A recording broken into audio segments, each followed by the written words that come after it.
Live. This is Forever United TV, Friday morning, the 18th of July. Manchester United play football tomorrow. What a start to the weekend that is. Let's just get that straight out there before we get into all of the transfer news. Back on the pitch tomorrow. Cannot wait to see the lads wearing this shirt in particular and obviously playing football again. What will Ruben Amorim do? How will he set the team up? Let's see what these lads have got at the start of pre-season. All of that to come. We'll talk about at the end of the show. We're talking, first of all, Benjamin Sesko, Bryan Mbeumo. We're going to get into Rasmus Hojlund's links away from United as well. Updates on Garnacho Sancho. Richard Rios as well. An update on Lisandro Martinez's progress through injury. Harry Mas may miss out and have to go out on loan for Manchester United this season now with everything that's happening in the recruitment side of things, i.e. Diego Leon, Patrick Dorgu's progress. It looks like Amorim is finally tuning his squad ready for the season. Also on that, Toby Collier as well. Will he go out on loan if United make a midfield purchase? That brings us to the conversation of Richard Rios. There is loads to get through this morning, everybody. I hope you're doing fantastically well. Hope you're a little bit more upbeat after yesterday's positive sort of news around Bryan Mbeumo. Now, we haven't got Mbeumo signed yet, as we know, but I think a bit like that, everyone has said, like we was talking about in confidence last night, feels confident that United are going to get this one done now. We're expecting word from Brentford now. I mean, I don't know what they're waiting for. I mean, seriously, let's just accept this deal and move forward. Stop making United fans stress even more than you need to and move on and get your own players in. That's the message from United fans anyway. I've seen that on social media. It's like, why are we still waiting? Every day that passes gets United fans' anxiety up a notch or two. I'm confident it will go through. I'm confident it will happen. I want to start today. We'll move on to Mbeumo in a minute, actually, and we'll get all of your comments on that. If you missed out yesterday, it was jam-packed with shows yesterday. So get into the comments section this morning, everyone, if you haven't had your say yet on anything that's happened, because yesterday was quite big. And later on in the day, we started to see the stories circulate around Benjamin Sesko. Like you see at the bottom of your screen there, a player that Manchester United have been tracking for over 3 years. Already turned us down back in 2023 when he was just about to break through into the Red Bull, not RB Leipzig. He was playing obviously at the other levels around the Red Bull group, but was just coming through into the Bundesliga at a higher level. Now, whichever way you look at Benjamin Sesko as a player and how he fits Manchester United, he just ticks boxes everywhere in terms of the profile United need. That's what we were talking about last night. So he would prefer moving to Manchester United. That was the extra news that came about. Not bothered about European football. Well, he either stays at Leipzig and doesn't play European football or move to a bigger club that really is developing something. And I'm going to keep on driving that Manchester United positive train because we will actually be better next season, I'm sure. And players like this make United better. Maybe they actually think about this and actually think about what's actually happening at the football club and then actually go, you know what, that might actually be the right move for me right now at 22, just actually starting to progress properly into the mainstream in terms of the higher level football. And then you've got Christopher Vivel, who knows him and brought him through at RB Leipzig into the mainstream and turned him in. Well, he didn't turn him into the player he was, but he created his pathway. He discovered him, created his pathway, and now he is where he is. And he knows if a man like that is working at Manchester United, then we are going to see progress through. And I've said this before, not just Benjamin Sesko, and he's a higher profile case in this sense than what I'm saying now, but younger players are going to want to come to Manchester United because they get a better chance. This is why United are buying in these young players. This is why they're going to United and not other clubs at the moment. You look at Chido, you look at Heaven, both making Premier League debuts for Manchester United the season they moved to the football club. You look at Harry and Matt, Tyler Fredrickson, teenagers that are making their debuts. Now you're looking at Diego Leon and what he feels he can do. If you can do that, I can do that. That's the message from him. And when you see this many younger players coming through and making their debuts and having an effect like they have done at Manchester United, and it has been positive around them players, maybe Kone will be the next one for Manchester United. And again, that will tell us if we're actually going to buy a midfielder, if Kone comes into the first team squad. But watch out for him in pre-season. He's the one to watch, I think. I think he will impress a lot of Man United fans who haven't seen him play yet in the pre-season tour. So keep an eye on him and if he gets game time, because that could influence what United do in the transfer market with the midfielder. But when you see all of that young developing talent coming through, yes, United are not great at the moment. I'm not going to try and cover it up and drive a positive down everybody's throats that United are brilliant and where we should be. We're nowhere near. But the one positive we have got is a new approach to academy football, a fresh approach to younger players coming in, and Manchester United's recruitment team really driving that home. And if you see that as a player, and I'm only just I'm sort of trying to build up a reason why Benjamin Sesko would come to Manchester United above everybody else, but you've just had two Premier League top class players in Mbeumo and Cunha, who everybody was going for in the summer, decide they want to go to United. You've got Emi Martinez driving as hard as he can, a World Cup winner, one of the best goalkeepers in the league, trying to get to Manchester United, wanting to come. And now Benjamin Sesko. Now, obviously, it will depend on the financials of this and what United can do with it, because obviously Arsenal couldn't make a deal happen for Sesko. United will have to do something different and be clever with this transfer to make it happen. But again, you look at the want to come to Manchester United, and you can still feel that pull that Manchester United have got, and I think that's what we're at the moment. That's where we're at, at the moment, and that I think is. It's going to run out sooner or later, and like as many pundits out there as they want, and I've heard the conversations going on about Manchester United and them not being an appealing attraction anymore for certain players. I think this summer has actually proved everybody wrong in terms of what players want to come to Manchester United. And I feel like we're in a position now where we cannot just assume that is going to be the way going forward. We have to create something with this now. Like, the foundation was set years and years and years ago by this football club, and it's still holding the club together now, financially, with sponsors and players who want to come to the club. It's that the history of this football club is holding it together right now. The way it's been run over the last few years is destroying it, but the history is what is holding Manchester United together right now. I don't know, it sounds like I'm making this fairy tale story and it's all a load of palaver. I want to see the business end of this transfer window and deals done, Adam, and I get it, I do. But you've got to try and just drop down to the players' level and try and think why you would want to come to Manchester United. And it is that. Don't piss it up the wall, is what I'm saying, Manchester United, like we have been doing. Sorry to swear in the morning, everybody, but this is why it's frustrating for Manchester United fans. Benjamin Sesko, I think, with the people in place now, will be, obviously, I think, reminded of why Manchester United would be a good bet for him and a good place for him to go. He isn't the only target that we've got, obviously, but with what was said last night, where we're at, going back to what Christian Folk said a couple of months ago, then Graham Bailey, and then Sam last night and what he said, and all of the reports that were coming out around him preferring to go to Manchester United. United were never in for him this summer because we had other targets that we wanted, and the finances determined where we was at. And now it's down, like we said last night, after Bryan Mbeumo was signed, for Manchester United to start moving players on and making room for someone like Benjamin Sesko to actually come into Manchester United.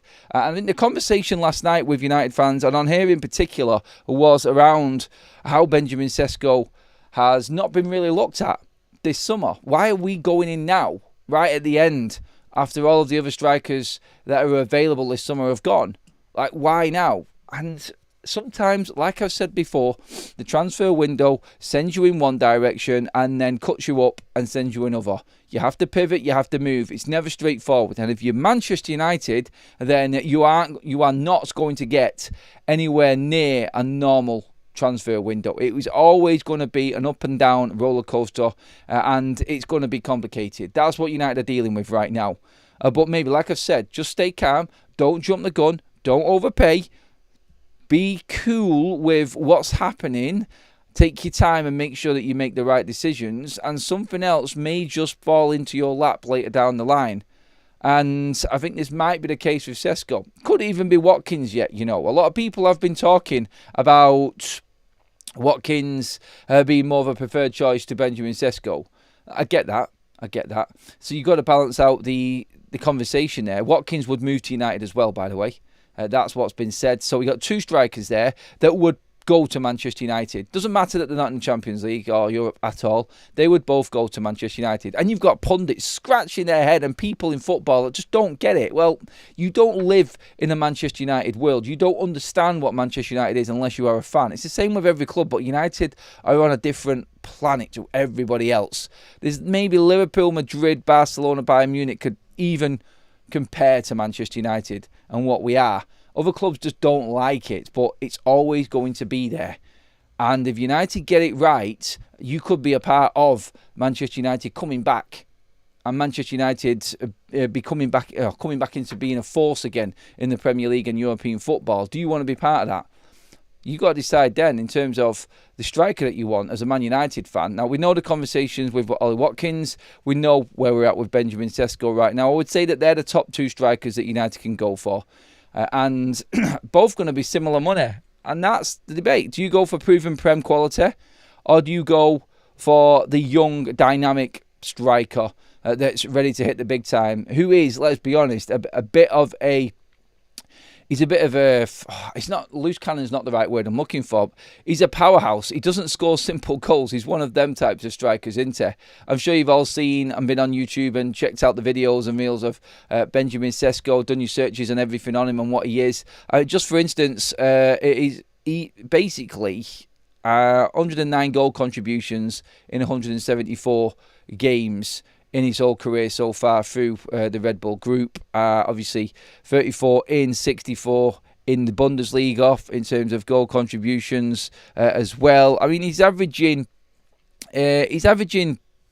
decent numbers. It's like pretty much the last two seasons have been his seasons in the German Bundesliga, and he's got an average 20 goals a season pretty much in them games. It's a decent record. It's not bad. But people will always say, that's the Bundesliga, Adam. That's the Bundesliga. That's a different league. It's not the Premier League. And we've seen this before. We've seen Jadon Sancho come from the Bundesliga with amazing stats. Mkhitaryan, Shinji Kagawa. All of these types of players have come through and failed at Manchester United. I can't bring Sebastian Schweinsteiger into it, to be honest. His issue was injuries all along. But I think when you look at the Bundesliga compared to Ollie Watkins in the Premier League, that's where some fans might just go, Watkins is the better option, even though he's 29. 2 or 3 years of Ollie Watkins is better than Benjamin Sesko for the next 7 or 8 years. You just don't know if Ollie Watkins you don't know if Benjamin Sesko is gonna hit the mark. You don't know if Benjamin Sesko is actually going to be that world-beating player in the Premier League. And then you could say, well, what's the point in the future in him being a young player if he's not going to be used later down the line? So there's the debate, and that's the conversations that everybody's having right now. Is Ollie Watkins going to score more goals in the Premier League than Benjamin Sesko next season? When you look on paper about what both players are, where they've played, and what they're used to, experience and everything like that, I would say Ollie Watkins would score more than Benjamin Sesko, yes. Can Benjamin Sesko score more as he develops through the Premier League than what Ollie Watkins is and be more used for United for a longer period? Yes. What's better right now? Champions League football is the be-all and end-all for Manchester United financially. What gets you there guaranteed in the next 2 seasons? I would argue Ollie Watkins. And that's the debate I'm having. I don't mind Benjamin Sesko, though. I think we've got enough firepower there and experience with the likes of Cunha and Mbeumo there to actually make this happen. So that, I think, is the debate right now. Let's get into the chat on this one. There was a load of people asking about Benjamin Sesko last night that didn't get their opportunity to come and have a say. So let's get through a few super chats first of all. Manny, do you believe this Sesko rumour after Mbeumo? The next priority for this window is an 8. That's the reality. The focus should be on selling the crap. Next window, different story. Well, that's it. That's what we've said all along, mates. You've been driving the midfielder like a few other people. I think a lot would like a midfielder to come in next because we are lightweight in there. But everybody's been saying it's a striker. All the journalists are saying striker next. He wants that front line fixing. I think he knows that goals actually keep Manchester United competitive, and that's where United have lacked the last 2 seasons in particular. The goal output has been pathetic from Manchester United. I just think he wants firepower, and that will hold this team up a lot more than what it did last season. That might be the angle he's going for, Manny, on it. Michael says, should we go right in for Rios when bid 3 fails? As in bid 3, as in Mbeumo. It's not failing, mate. Brentford slow at accepting as well, and never again. Exactly. Let's blacklist Brentford for the future. Watkins low and focus on 8 next. Gaping hole to fix. They don't think so. Ruben Amorim and his talk is that Manuel Ugarte is his man this season. And he isn't being sold. Manchester United, remember when we had the conversation? Man United have actually had offers, significant, important offers for Manuel Ugarte this summer, and Ruben's told the club not to sell him. I don't know what the offers were. I don't know what Manchester United were being approached with, but it was shut down instantly, and that's why we've not found out about it. But they believe in Manuel Ugarte. They believe that Kobbie Mainoo can be turned into that player. You've got Bruno Fernandes in there now as well. Casemiro in there. Manchester United may go and buy one more midfielder, and they may think that that's enough for this season with only having domestic football to play. So that's where we're at with the midfield at the moment. We'll get into Rios in a moment, but just to touch on to Bryan Mbeumo and where we're at with him. The talk was last night, it's like, why have Brentford not accepted this bid yet? Why are we still waiting? I think there is a massive confidence that this is going to happen with most of the journalists now, like we said at the top of the show. But the price and everything involved in it, so that was the big thing coming out last night. So the price of 65 million is pretty much it, unless United do really well. And I think that's clever from United. They've done 65 million. They've spread it out over a longer term so they can afford it better and maybe make a little bit of room to bring somebody else in this summer. So when we find out exactly how United have done this, and if it does turn out to be like they've spread it out over a longer period to make the payments easier, and therefore giving themselves a little bit more room this summer to bring somebody else in maybe, the difference of spreading these payments out for Manchester United for Bryan Mbeumo could be the difference in getting Benjamin Sesko over the line. I know it sounds minuscule, but that little bit will go a long way when you put everything else together as well with what's happening at United right now. And just checking other things that are coming in right now. Right, yeah, I'll go into more of the stuff in a minute. More stuff is popping up on my screen right now, everybody. But in terms of the price, 65 million for Bryan Mbeumo, now it is being said, and I think Alex Cook was talking about it last night as well, from the Brentford sources on this, the add-ons are difficult. And difficult means Manchester United, by the sounds of it, have to qualify for the Champions League. So if United get Champions League football next season, we have to spend another 5 million on Bryan Mbeumo. Who freaking cares?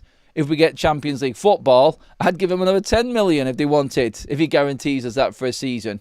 I think, yeah, that's a good deal for United. It's still 65, and if we get the 5 in add-ons and we have to pay that, then it means that United have had a fantastic season and no one's going to give a shit. That's how I see it anyway, and I jump at that all day long.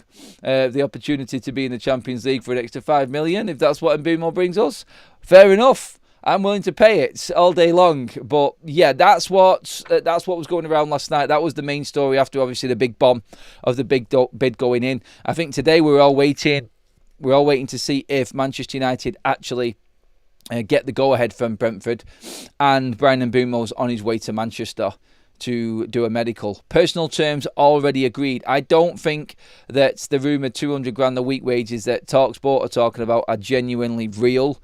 Everyone that I have read up on, or in terms of the personal side of things on this, he's going to be on something similar to what Matthias Cunha's on, which is nowhere near the mark that people are saying. So let's wait it out and see for that to be verified in terms of the wages and what's actually coming through from this. In my opinion, Ugarte is a top midfielder. Hojlund, it looks like he's heading to Juventus, by the way. There was a story yesterday about United going in for Hojlund, who is obviously a former player again of Ruben Amorim's. It looks like the deal's being wrapped up for him to move to Juve now. So that one won't happen for Manchester United. Ugarte is class, but he needs a proper 8 to shine. Is he? I think he was hot and cold last season. Jury's out for me on Manuel Ugarte. He had an up and down season, moments of solid, great midfield play like he should be, and then moments of, well, actually, you can see why Ruben sold him in the first place. Don't mean to be harsh, or I'll go in on him there on that, but you all seen him have some stinkers last season like everybody else. 29 isn't old in today's football, and proven goal scorer is what we need for now to bring Obi on in 2 or 3 seasons. That is from Andy there, talking about bringing Ollie Watkins in instead of Benjamin Sesko. Almac says Arsenal pulled out of the Sesko deal because the asking price was 90 million euros, which is 78 million quid. We aren't getting a discount. It wasn't that, mate. It got down to about 60 odd million, but they still didn't want to pay that. So it's up to United to try and get that deal down. That was the starting price for Benjamin Sesko, and it did come down. And Arsenal were ready to go, but they didn't agree to the terms with Leipzig. That was the report from Plettenberg and Christian Folks anyway when I read it last time. So, yes. Charles says, imagine an actual striker who is great in the air and has pace. Sesko, you pay for quality. That, again, is something that a lot of people would pay. If you want goals, you're going to have to get the checkbook out. It is the hardest player to buy for any football club.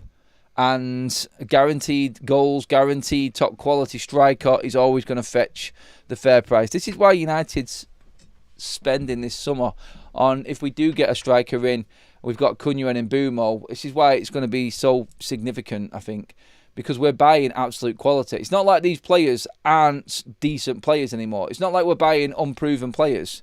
We are buying players here that we know are going to have a massive impact for Manchester United. We have a poll running right now as well. Do you think United should go all out for Benjamin Sesko? 2,000 votes already on this. 77% of you think yes on Benjamin Sesko. If you want to have your say, get in the comments and get into that poll in the chat, everybody. And let me know what you think. That is motoring right now. We'll leave that running out throughout the show. Let's see if we can get up over 3,000 votes on that poll. But at the moment, it's a landslide for people wanting to go for Benjamin Sesko. Have your say in there, everybody. Pete in the chat says, thank you, mate, again for the super chat. Morning, Adam. Agate is excellent. Going to have a big season. So happy with Mbeumo and extra firepower, but we also need to stop the goals. We need a goalkeeper. We need a lot. I know. It's a killer right now. And the debate about what Manchester United actually need is there. It's massive. It is massive for Manchester United. The conversation is going to rumble on all through the summer. Why are United persisting with Onana? I get it, I do. And I'm with you. Striker and a goalkeeper were my top targets for the summer. Piece here from Laurie Whitwell. I'll just take a bit out of it on what he's posted. So Jim Radcliffe, Omar Barada and Jason Wilcox are in Iceland for face-to-face meetings. Radcliffe likes the fish there. It just doesn't sound right, that, does it? Radcliffe likes the fish there. Manchester United business on agenda, hence Bryan Mbeumo bid. Ruben Amorim invited but agreed he should be with the team ahead of Leeds friendly. Yes, so the monthly meeting is going ahead right now. I was trying to think if someone was doing a hoax Laurie Whitwell account there. Radcliffe likes the fish there. I don't know why that is. That just made me it tickled me, that one, to be honest. Right, hang on a minute, let's just bring up these other little snippets first of all before we move on.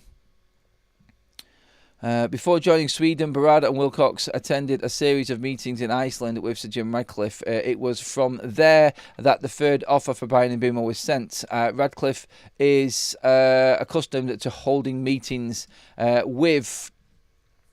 so let's get this. Radcliffe is accustomed to holding meetings with his senior Ineos executives in various locations around the world and considers these meetings a way to dive into the heart of business in a relaxed environment. Ruben Amorim was invited but decided to obviously stay. So the meeting in Iceland seems to have been where the bid has come in for Bryan Mbeumo, and just to get this deal done and over the line. Looks like Sir Jim Radcliffe has said enough is enough, let's just get this one over the line. That's how I read that situation anyway. Ruben Amorim plans to reduce plans a reduced squad for pre-season to replicate the upcoming season without Europe. Oh, that's going to be interesting. So that there is Laurie Whitwell from The Athletic saying that the squad is going to be cut for the pre-season tour. He isn't taking a lot of players.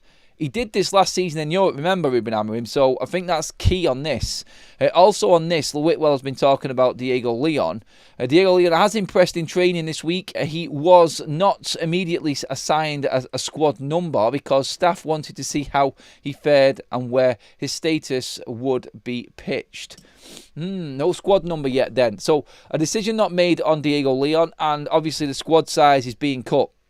That's probably why we've talked... we've heard things regarding Harry Mass possibly going on loan and Toby Collier going on loan. If he's cutting the squad down, then there's a bit of work to do. Obviously, when you think about it, he is without 8 senior players from last season anyway already. So I think he's already cut it drastically down on that side of things. And he's only bringing players in here that I think he believes in. Will Leon make the cut? I think that's the one that we'll be keeping our eye on. I think he will feature in pre-season. He wants to have a good look at him. Now, this just now adds to the intrigue into which academy players are actually going to feature on the tour. Who are we going to see? That's going to be an interesting one going forward, I think, with this. Mr. Dacia Sandero in the chat says, I won't be happy until the goalkeeper is sorted out. It is equally as important as getting an experienced number 9 in the club. The foundation in any side has to have a solid keeper, not a wafer-thin one. Ooh, harsh words there from Dacia Sandero. I think a lot of people would agree with, though. Not happy if United do not buy a goalkeeper. And again, a lot of the hard work that we do and what we develop as a squad here will be all, well, I hope it's not, because I hope we've got another keeper in, but it could actually be completely undone by someone like Andre Onana being in Manchester United's goal. That's where Manchester United are at. I think the fan base are looking at this and going, we've seen enough. We know exactly what this keeper is about, and he isn't good enough for Manchester United. No matter what you bring in, you've always got that fear that he's going to undo it. I'm trying to get through as many of the comments as I possibly can this morning, just because a lot of you didn't get the chance yesterday because it was so busy. Celtic says, for the likes of Obe, it'd be better for him learning from a Watkins or a Guirassy around 50 mil than Sesko, who is unproven, than a Sesko who's improving at 70 to 80. Can we think about them players coming through when Ruben needs the players now? That's the thing. Ruben won't be here to see Obe unless he gets it right in this transfer window, because we know if he doesn't do it next season, he's probably going to get the boot. So that's also what we've got to take into consideration here. Ruben needs things now. I get then, though, that the Watkins would probably suit better because he is ready-made for the Premier League. Not Guirassy, because he only moved to Dortmund last season. We missed out on that one big time. We should have bought him when he was absolutely cheap as chips. But again, United dilly-dallying in transfer markets and players going and doing well elsewhere. Only reason we bid again for Mbeumo is because Newcastle went for Wisa. It forced our hand. Brentford would have kept Mbeumo if Wisa left, so we had to move. I said that yesterday, Ryan. I said that yesterday. I tweeted that yesterday. The Wisa situation definitely prompted Manchester United. There was a sign there that was basically saying, look, if you don't make this move now, then we are going to keep Bryan Mbeumo. We're selling Wisa. We knew that there was a bid coming in from Newcastle, which was going to be yesterday or even today, in terms of them moving from Ekitike because he's going Liverpool. They want a striker. Now, they're actually looking at Núñez now. Oh, Liverpool have stung them there. If they take Núñez, honestly, them Geordie fans will be doing an absolute nut. They would, wouldn't they? Our defence was okay last season, apart from Onana. New goalkeeper needed, said Shane. Shane? I'm in complete agreement with you, mate. I don't mind our defence. By the way, on Leach and Martinez, Manchester United are not rushing him back, but he is ahead of schedule. And he could be back in his own training programme on grass quite soon. No need to rush him back for the start of the season. He's in full-on recovery mode right now. Obviously, he's doing his strength work, as we've seen the videos of, but he is ahead of schedule, thankfully. There was talks that injury was going to do him until December. which would have been a nightmare for him. Like, I'm not saying United cannot cope without him, but the word from United now, and Stephen Railsford from the MEM was talking this morning and posted out that United they're not rushing Leach back, but they're happy with his progress. He is doing well. It does look like he could actually feature at the start of the season, maybe in the first few games if United wanted to push it. I think we're looking probably September after the international break. I think that will be at Manchester United's timescale on this. A couple more months. Look, he could still feature. He really could feature for United at the start of the season. I don't know if he'll be ready for any of the pre-season games. I just don't think United are in any rush to bring him back. I don't think we need to. We've got plenty of cover, and we are going to be, I think, probably the most comfortable we've been going into the start of the season injury-wise than we have in years. So, yeah. I think right now at Manchester United are probably squad-wise the most comfortable they've been with no injuries apart from Martinez, who is already on the way back. When have we ever actually, thinking about that, gone into a start of a season with what's the right word I'm looking for here? With hardly any injuries. I couldn't get my words out there. Sorry, but yeah, with so less injuries in our squad. I can't remember it. Everyone's fit. It's crazy. I was talking there a minute ago about, obviously, Mbeumo coming in and Manchester United needing to move forward. Moving forward with the likes of Benjamin Sesko could be prompted by sales, and really only with sales. Rasmus Hojlund. Again, this has come up. Now, kind of shows you exactly where United's thinking is at. Cutting the squad down. I think they feel they've got enough firepower with Cunha and Mbeumo and the striker and Chido coming through. I think they're confident with it. Because United would sell Rasmus Hojlund in a heartbeat if someone came in with the right money. Now, Damasio last night came out and said, and people are running onto it this morning as well, that Rasmus Hojlund is now a target for not Inter Milan but AC Milan. Now, I think we did talk about this the other day, actually. We did mention the fact that AC Milan are moving in for Rasmus Hojlund. But now Damasio has said that they have contacted Manchester United, AC Milan that is, for the conditions of a potential transfer for Rasmus Hojlund. Now, whether that's a loan with a big loan fee or an obligation or something like that, I don't know if that suits Manchester United at this moment, because we need money to bring in a replacement instantly. If Rasmus was sold, expect Manchester United to go all out for Benjamin Sesko, Watkins, or whoever striker that they wanted. I think that is where they're at. I think they know that we have got Joshua Zirkzee there who can play there, not ideal. We've got Cunha and Mbeumo who can both play as a striker, not perfectly ideal. So one striker with Chido coming in behind. I think Manchester United are actually looking at that and going, that's all right, that's enough. I have still, and I said this the other day, and people will come back at me and say, yeah, but Adam, you said the other day that you don't see United bringing a striker in. I don't see United bringing a striker in, like Romano said, unless an absolute bang-on-the-money opportunity comes around. And that's not developed yet. If an opportunity comes around, then this opportunity could be United selling one of their players. Not the fact that we haven't got money. And like Romano said, we're not going to spend big on a striker. So Romano coming out and saying we're not going to spend 50, 60 million on a striker doesn't mean that Manchester United won't do it. It means that United, with the money that we've got, are not going to buy a big striker. It was always Mbeumo, and that was Romano's stance all along throughout this window. But if United sold players, like Romano also said, that will be where Manchester United go out and buy a striker. It depends on how much money we've got and who is sold. So if someone big was sold, United will go out and buy that striker. I still think that there's an opportunity, and United must be confident with something going on behind the scenes that there is a chance to bring someone in because someone big is going. Like we've seen the approach, and someone mentioned it last night, I think it was Leo, and I've said this before. RB Leipzig are actually interested in Antony. Now straight away there you're thinking, yeah, the obvious thing to do there is let them take Antony, and we'll take Benjamin Sesko. We'll give them a bit of money on top. That would be ideal for Manchester United, because that would be Antony's wages off the book, Manchester United bringing in a striker, and then United can go out and sell everybody else that we need to.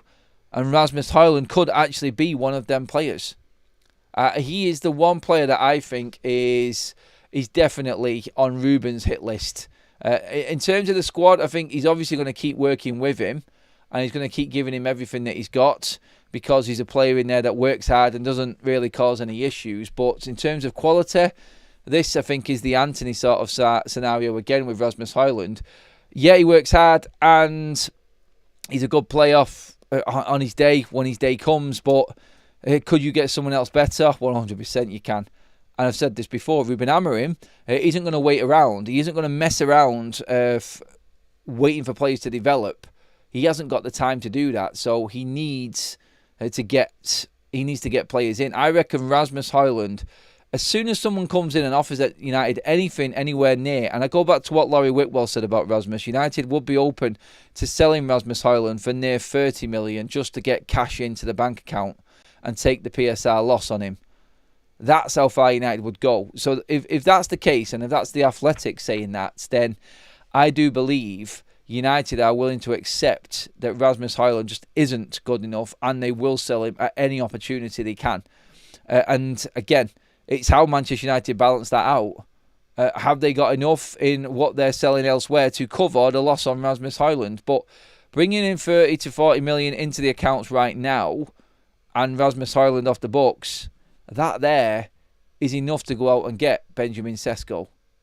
So alone, that could be United's approach to this. But someone at least has to come in with a decent offer for Rasmus Hojlund. And that's where we're at the moment. We haven't had it.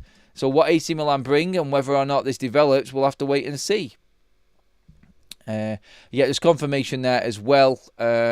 Lisandro Martinez won't be in Stockholm, but hopes to join the squad in the US for tactical sessions if cleared by doctors. Just on Leach's progress there as well, everybody.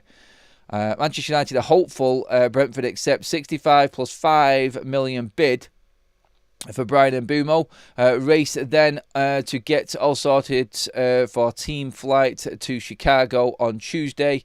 Lisandro Martinez set to be on the plane should doctors allow him.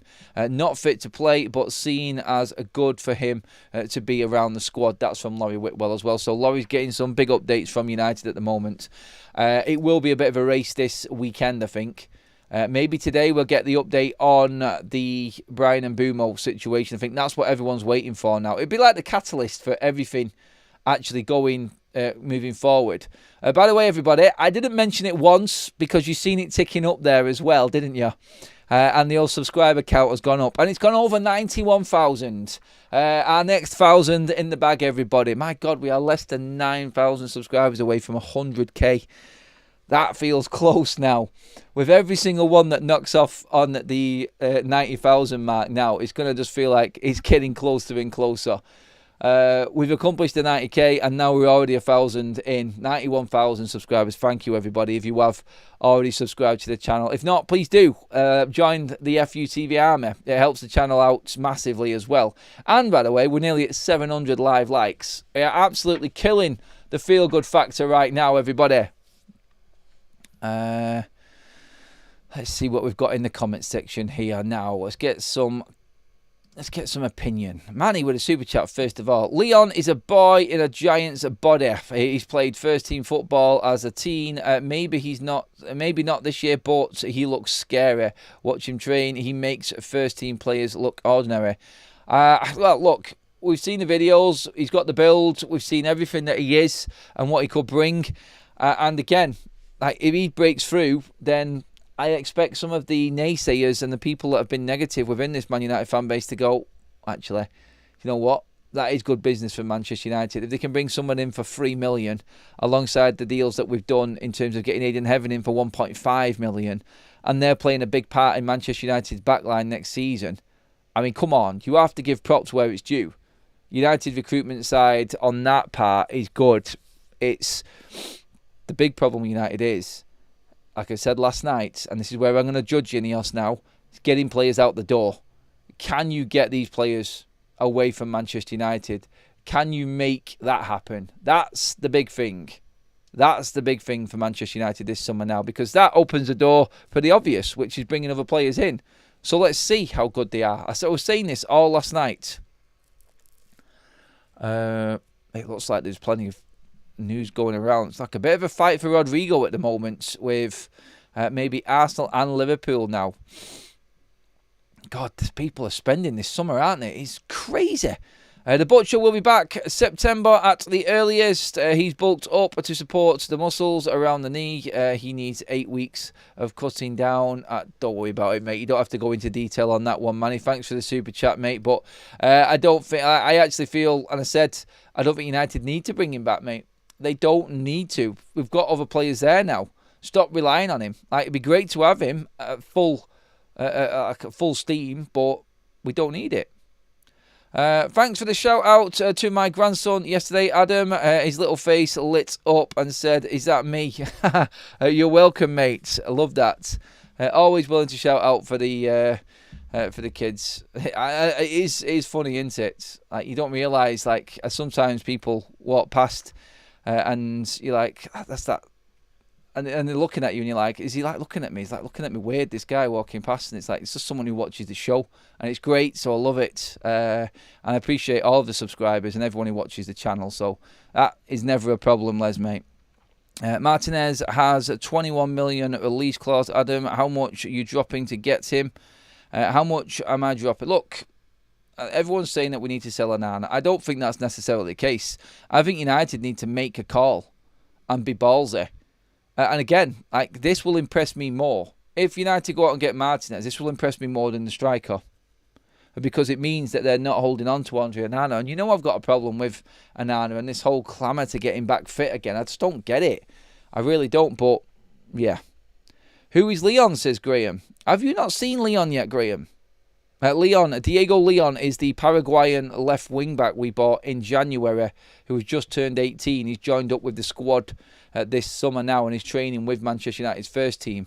He is a tank. He's built bigger than what Wayne Rooney was when he was a teenager, just so you know the size of him. He's an absolute beast, and he's 18. So, yeah, looking forward to seeing how he adapts. I really am hoping that he gets plenty of game time. And I hope he does actually shine in pre-season and stays. But that is going to push Manchester United to loan out the likes of Harry Mas. That's been talked about. Also on the midfielder side of things, I know a lot of you have been asking, the Richard Rios situation, update on that was from Damasio yesterday. It looks like Roma are struggling with getting the deal done for Palmeiras. Has something happened behind the scenes? Has Manchester United come in, or has another club come in with a bid for Richard Rios? Has someone talked to his agents? Why have talks cooled between Roma and Palmeiras for Rios? That's the update on that. And we know that Manchester United are scouting him and watching him.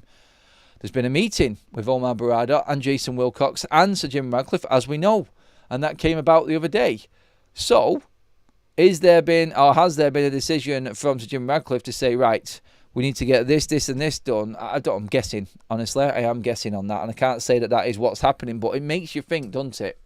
It makes you think, right, okay, all of these decisions that have been going on behind the scenes, are they impacting anything out in the transfer market right now? Well, we've seen one already in the bid for Bryan Mbeumo yesterday going in. The extra money's gone in with that. Could we be seeing something develop with Richard Rios? I would love it to, because I would love a midfielder to come in. And I would love it to be someone who United have looked at and got cheaper from the South American League and just be at the top of that. Like, I love the fact that Leon's come in. And this is where I really hope that Manchester United make it work with him. Because we bought someone cheap and he's turned into be a really good player. This just backs the idea, and I'm not backing Ineos on this, but it backs the idea that they had and the plan that they had about bringing in younger players cheap, and then obviously them turning into stars. Like, just for that to work out, I think would give a lot more confidence back into the fan base, and they can start supporting the sort of drive and the management side of things from Ineos at Manchester United. Because I don't think it's been all bad. I've said this before. So you're looking at these players coming through. I would love United to sign Rios. I think he's a great player, and I think he's in good company there. If there was a time to bring in a player like him, it's now, with Casemiro there for a season, just leaving.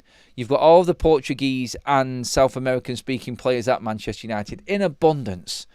I mean, obviously, he's going to be in the midfield there that's got Bruno, Ugarte, and Casemiro, and you've got a front line there in front of him with Matthias Cunha there. You've got Dalot on one side, you've got Diego Leon on the other side. Mate, the South American side, what's the word I'm looking for here? That South American feel to Manchester United. I think it's the perfect time to bring someone in like Rios. I think it fits perfect. And again, Casemiro's leaving next season. So one more year of him, experience of Bruno, Dalot, you got Cunha in front of him, Agate, all the South American players. I mean, we'll have some. Like, who we're missing? Oh, we go by Estepinian. So then you'll have an Ecuadorian, a Paraguayan, a Uruguayan, an Argentinian, a Brazilian, a Colombian. They're going through the whole South America here right now. That'd be 6 different South American nationalities. That would be something. That's all a bit jokey and everything like that. But the point is I'm making, like, there is a good core there of professional players for someone like that to come in and work with. And I think that is probably the ideal situation for Manchester United right now. By the way, everyone, let's see if we can get up near 1,000 likes. We have over 4,000 in the room live with us, which is epic. Absolutely love that, everybody. Thank you for all of the support again. Let's see if we can get them likes over 1,000 before we finish. That would be brilliant. Let's get into the chat again. There's not a defender at the club who's as comfortable on the ball or press resistant as Martinez. In that sense, he's hard and head and shoulders, I think you're supposed to say there, above every other defender at the club. Disagree, Andrew. I get what you're saying, but I do disagree. I think press resistant, Lenny Yoro. I think he's right up there, to be honest. I think Mazraoui is very comfortable on the ball as well. De Ligt's not as good because he's not as... he's all right, but I think we have to remember the other players we've got. Like Lenny Yoro, I think, is our best defender. I do. I just think he's turning into an absolute beast. And I think this year he will become Manchester United's number 1 and first choice in the club. I think he's looking brilliant. And what a signing that was last season. And again, I want people to just recognise that. Like, what a player we have got there in Lenny Yoro. Abhishek, I think that's how you say it with a super chat. United need to hold the door. I wonder what that was then, if there was a little later hint to Game of Thrones. United need to hold the door rather than open it from anyone or everyone. Our recruitment of late has been appalling. Need to be really, really sure. Recruitment over the last 10 years, mate. You're dead right about that, but it's been absolutely shocking. And we do need to stand our ground now, I think, and make some big, big decisions and take our time with these sorts of things. Sesko can bang goals from outside the box with venom. There's a reason why Arsenal wanted him. Trust me, says Raya. His goals are tasty, to say the least. Very tasty. He's a scorer of great goals. Is he a great goal scorer?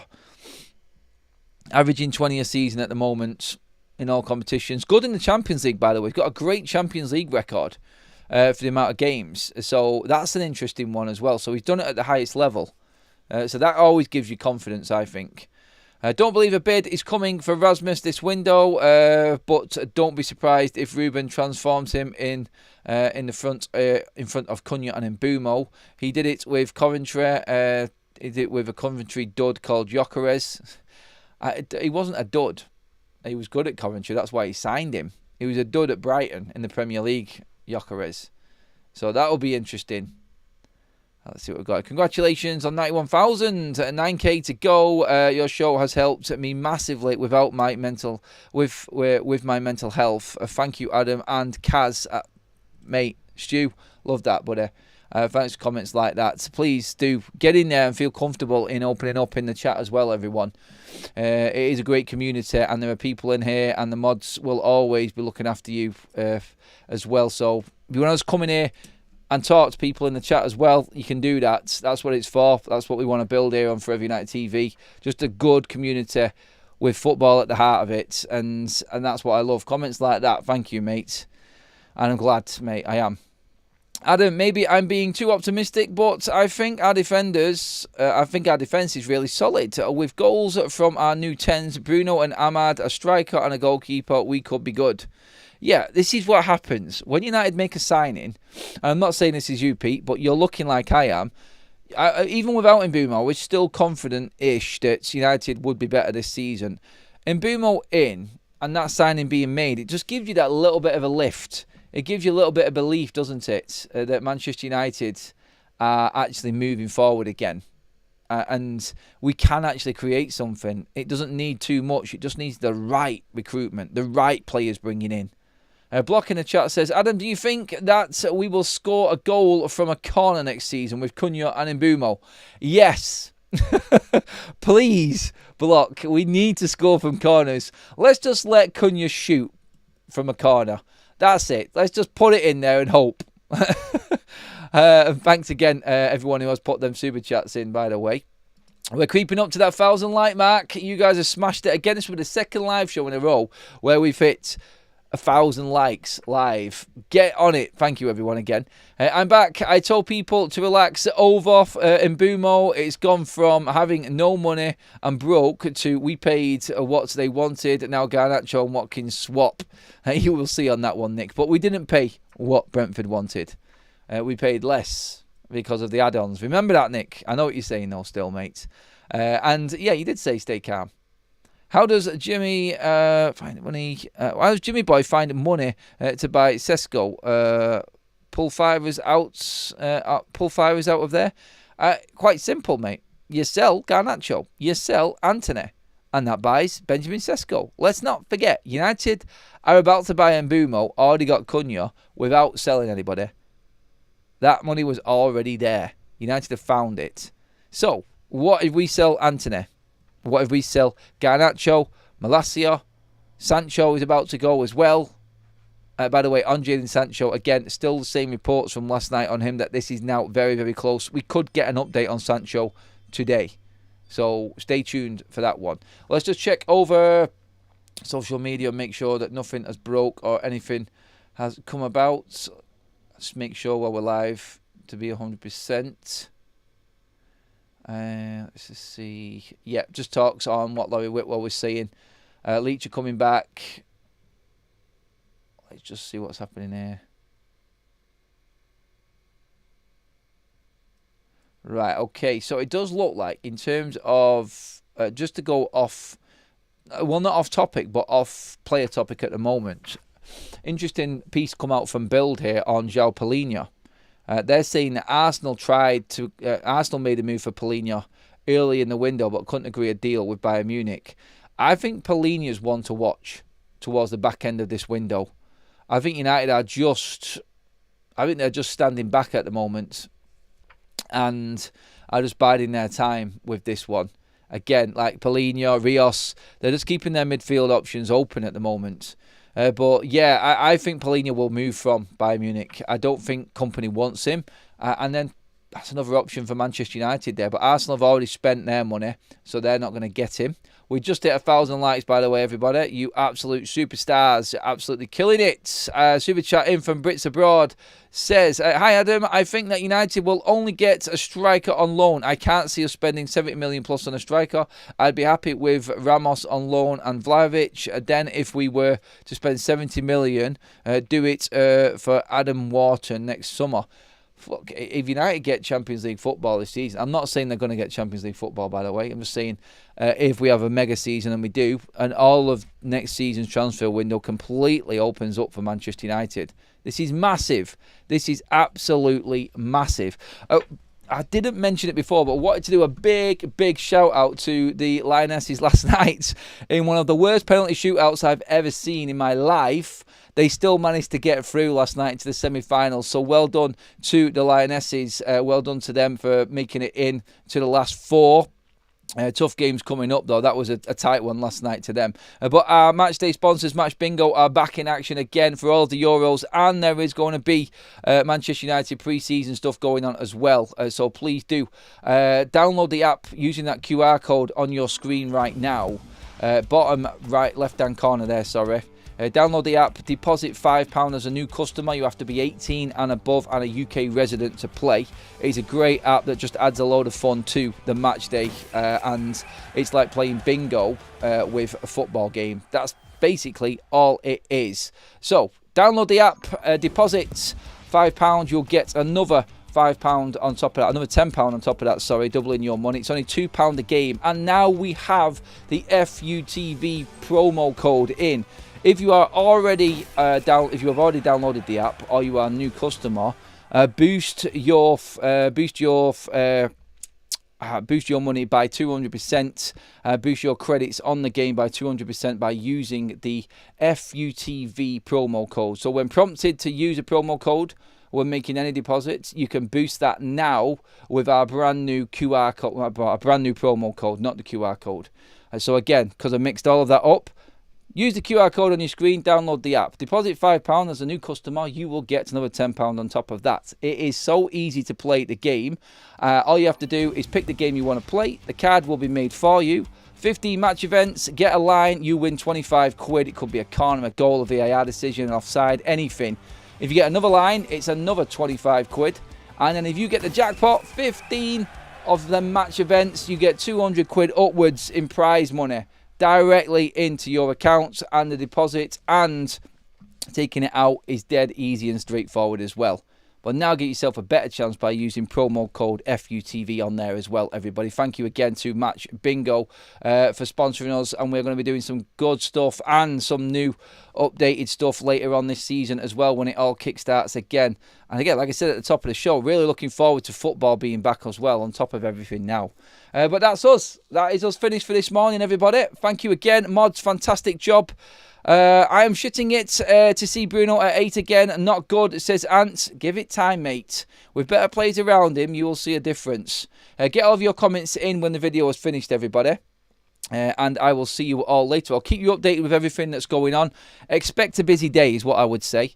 And then if you are subscribed, you will be fully updated as we go forward. So hit the subscribe button and make sure that you like the video as well on the way out. Thank you for everybody who already has. Loads of super chats in again. Absolutely epic. Everyone has dropped comments in there in the live comment section. Thank you. You're all legends.